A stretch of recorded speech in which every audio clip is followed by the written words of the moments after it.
From the Toronto Star, I'm Rudgy Mudler, and this matters.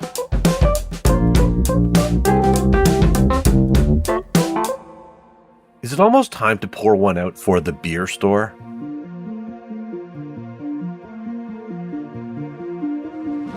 Unlike the LCBO, the beer store is not owned by the province, and the agreement that governs its deal with Ontario is up in 2025. The provincial government has already made some moves showing that it wants to change how beer and liquor are sold in the province, and the pandemic also opened the door to changes, some that critics have been asking for years. With a looming deadline, little to no negotiations, and arguably leverage slipping away as other options proliferate, it's going to be interesting to see what happens with the place where many people grab their 2-4s and bring their empties. Josh Rubin is a business reporter at The Star. He's also our former beer writer. He's here to talk about the beer store and its future. Josh, thanks so much for coming on to the show. Well, thanks for having me on. Okay, Josh, you just wrote about this, and it's a very interesting spot that the beer store finds itself in, but I do think we need to start with a little bit of history about it. I think there are certain people in this province who don't know this, but unlike the LCBO, the beer store isn't owned by the province. Can you tell us who owns it and how it works?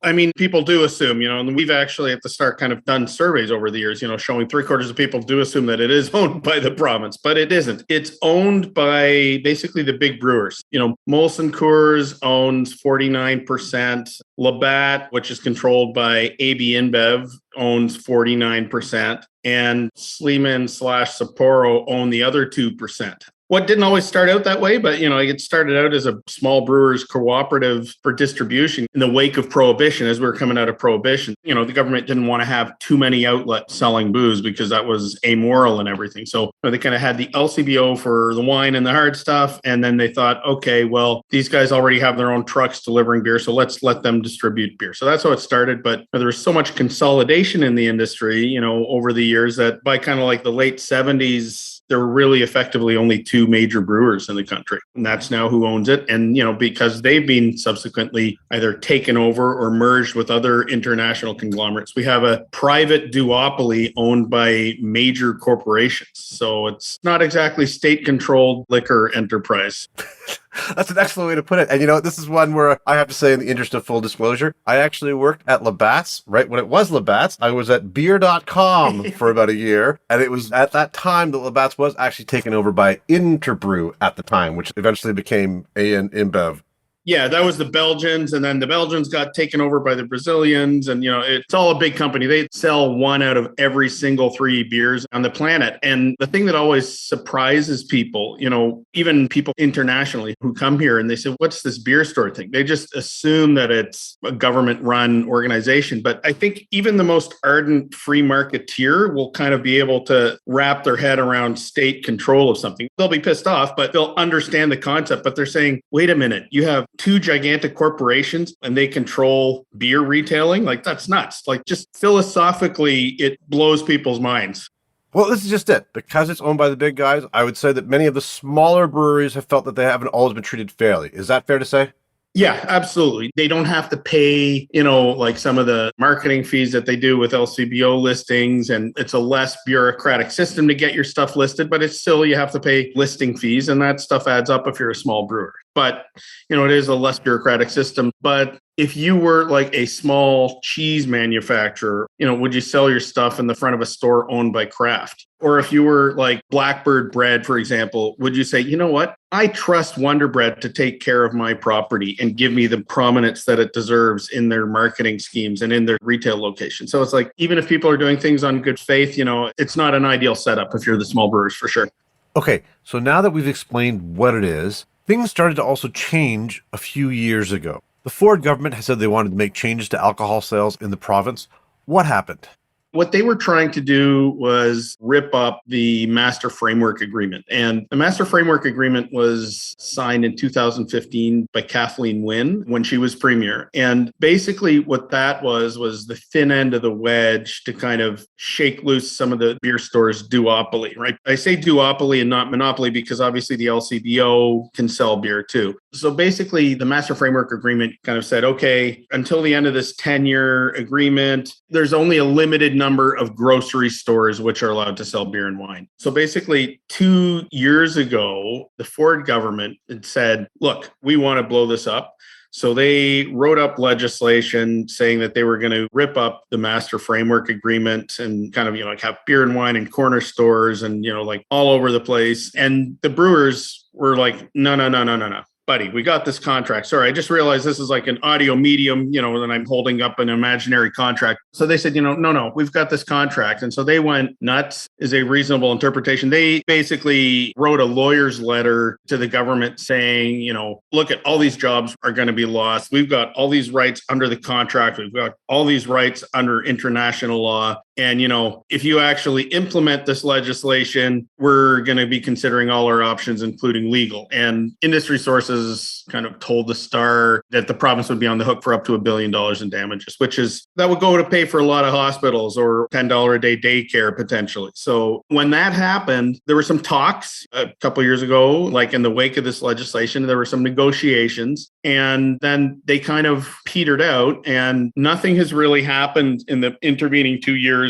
in terms of those negotiations. But a couple of things have happened on the ground that have changed the dynamic. One of them is COVID. And as part of COVID, the government kind of liberalized a lot of things anyway that didn't require legislation to pass and probably weren't big enough for the beer store and its owners to kind of break out the big legal guns for. But there were, incremental change. I mean, there's no beer and wine in corner stores, but every single restaurant can now sell alcohol for takeout or delivery, right? So these are things that would have been unthinkable pre-COVID, unthinkable as happening. Obviously, people, some people wanted them to happen for alcohol choice, for sure. But yeah, so some things have changed on the ground since then. Okay, a couple things in there. There's also obviously all the bottle shops and little gourmet shops that can sell. So that's happening. And delivery, which is something that never was available, right? Yeah, no, exactly. So, I mean, these incremental changes are happening on the ground anyway. So the beer store as part of that is losing some market share, whether it's disastrous for them or not, I don't know. But I think grocery stores are where the beer store is really afraid of. Grocery stores and corner stores, I think, will handle some volume. But you think about, if you go to any US city, you go to a Walmart or you go to even a Walgreens pharmacy, you'll see cases and cases of beer sitting there. And, whether it's craft or whether it's the big guys, when you start talking at that kind of volume, that's when it's really going to start hitting the beer store. Okay, a couple things here. First off, legislation. I love it. It's called the Bringing Choice and Fairness to the People Act. Who could be against that? What kind of monster could be against that, right? Excellent marketing. Let's be very clear about this. It's passed the legislature, but probably will not be signed into law because of these looming lawsuit threats, right? Is that fair to say?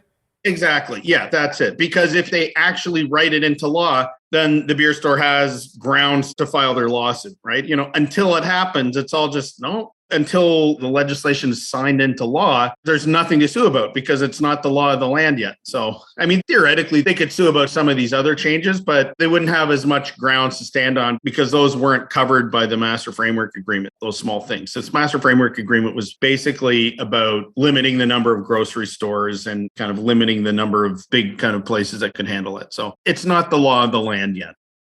We'll be right back.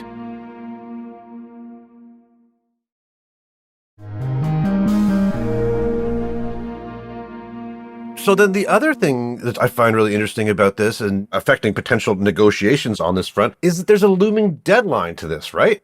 Yeah. I mean, there's two deadlines, one actual in law and the other kind of politically. The one politically is there's a provincial election coming up next year, and there's sometimes movement around those things, right? I mean, like strike deadlines and things like that kind of happen when there's leverage, when there's a moment in time when one or the other side could have some leverage or at least kind of motivation to move, to do something. This election is especially important because it's the last one before the end of the Master Framework Agreement in 2025. So that ends December 31, 2025 at midnight, 12:01 a.m. on January 1st, 2026. Theoretically, the government could say, all right, you can now sell beer and wine in corner stores and in every single grocery store and on every street corner and lemonade stand in the province. And there wouldn't be anything contractually that, the beer store could argue against. So really the closer we get to the end of it, the less leverage the brewers have. So I would think, I'm not a big corporate negotiator, but I would certainly think that you'd want to strike a deal while you might have at least some leverage, however small, rather than towards the end of the deal when you have zero leverage.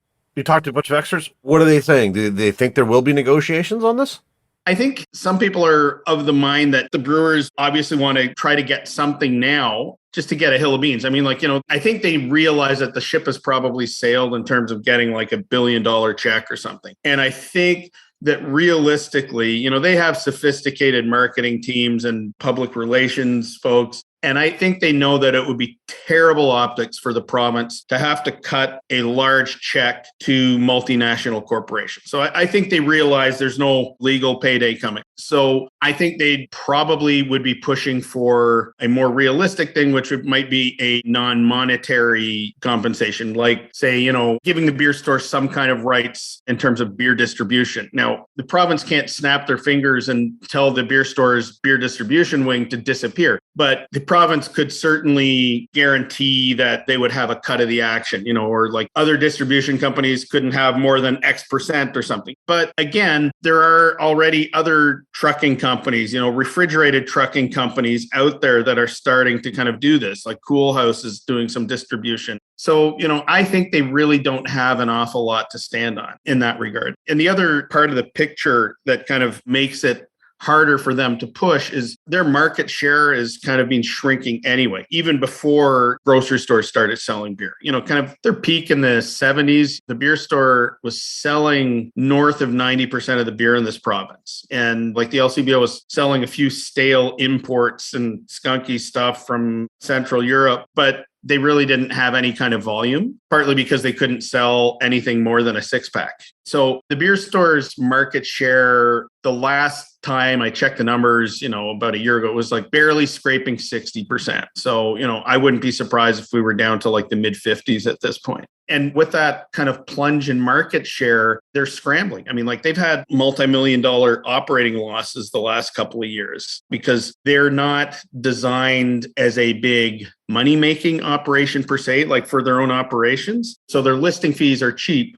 They're designed to be an efficient distribution system, and that's their big value to the brewers. They're not meant to be a huge moneymaker unto themselves. That said, they don't want to, lose their shirts. But like the last couple of years, they've been losing like $30-40 million a year in operating. But they also have this kind of part of their pact, as brewers, is that they can't run like, huge operating losses without covering it. So if your business is not making money, how do you cover the losses? You start selling off real estate, right? You start selling off your stores and closing stores because, real estate is one of their only saleable assets, right? So, if you start selling off your stores, sometimes you lease them back. Sometimes you don't, and you have a smaller store network, right? So it's like kind of, well, if you have a smaller store network, you're going to sell less beer and your operating loss is going to grow bigger next year. So that's why, you start to see terms like death spiral, like certainly in terms of the retail operation.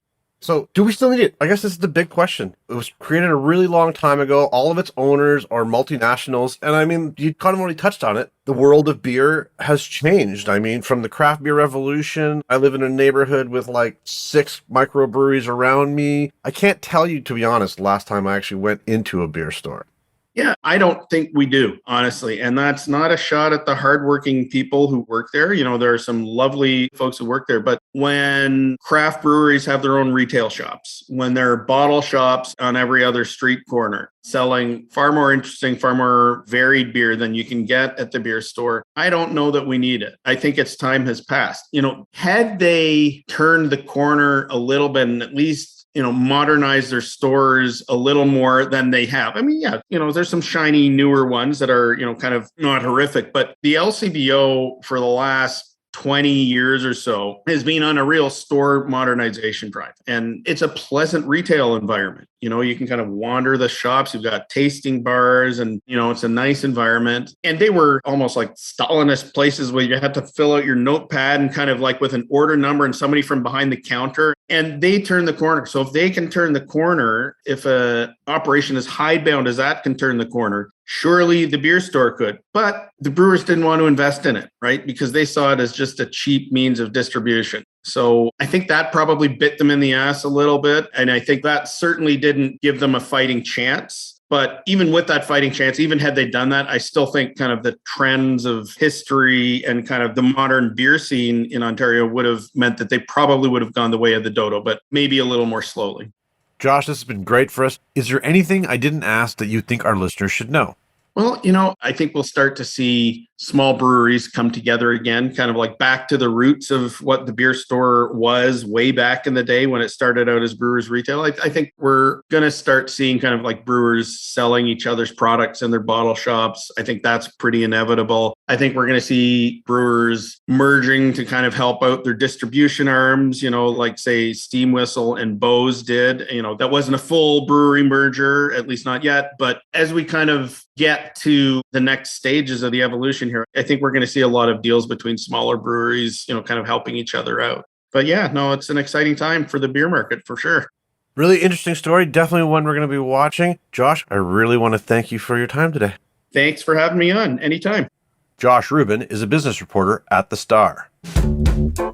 That's it for today. Thanks so much for joining us. I'm your host, Raju Mudler. Our This Matters team is Adrian Chung, Brian Bradley, JP Fozo, Matt Hearn, Morgan Bachneck, Saba Etizaz, and Sean Pattenden. Our music is by So-Called, Mike DeAngelis, and Sean Pattenden. We want to hear what stories matter to you. Please send us comments, questions, or ideas to thismatters@thestar.ca. Please consider supporting the journalism the Toronto Star newsroom does at thestar.com/subscribingmatters. And don't forget to subscribe to This Matters on Apple Podcasts, Spotify, or wherever you listen to your favorite podcasts. Let's talk soon.